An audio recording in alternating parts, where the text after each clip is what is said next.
Today I'm thinking of Amy Jacques Garvey, yes, second wife of the right excellent Marcus Mosiah Garvey and mother to two of his children. And I'm thinking about her because December 31st. But I'm also thinking, especially in these days when we talk so much about the work that women do, lifting up half the nation, as they say, and as we talk about equality and parity, and as we also look at the path that has been made before us of so many women, I don't believe that we have paid sufficient homage and tribute to the work of Amy Jacques Garvey. So many of us know her because of Marcus Garvey, and I mean, we understand that. Many of us would also know that most of what we know, most of what we hear about the teachings and the writings of Marcus Garvey was as a result of her work of putting together his speeches and writings into what we know as Garvey's philosophy and opinions. And yes, we know that it was first published and used to raise funds for his defense while he was incarcerated. But maybe we don't talk as much about the work she did as associate editor of the Negro World back in the 1920s, when she introduced a new page called Our Women and What They Think.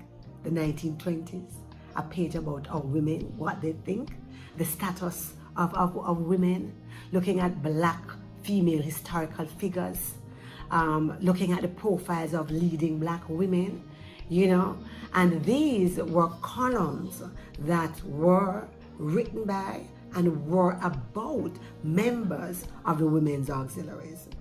That must have taken some amount of fortitude, some amount of courage, some amount of insight, foresight to be able to do that. And I want to pay homage to her for that as well. Many may also not recognize that even after Marcus Garvey's death in 1940, she continued the struggle. You know, yes, she continued the work for Black nationalism and for African independence. In fact, in 1944, she wrote a memorandum correlative of Africa, West Indies, and the Americas. And this she used to convince the UN representatives to actually adopt an African Freedom Charter. Yes, she did. You know, I really want to pay homage as well, because these are the days in which we actually recognize those who have gone before us and those on whose shoulders we stand. And I believe that especially as we look at the work and worth of a Marcus Garvey, of the work that Amy Jacques Garvey did, her later works, for example, about Garvey and Garvey'sm, as well as when she published later on a collection of essays that she entitled Black Power in America and the Impact of Garvey in Africa and Jamaica. These have been seminal works in understanding the thinking of Marcus Garvey and in keeping that dream alive and that concept of who we are as a Black people and why it is so important for us to know our roots, know our history, and be proud of who we are.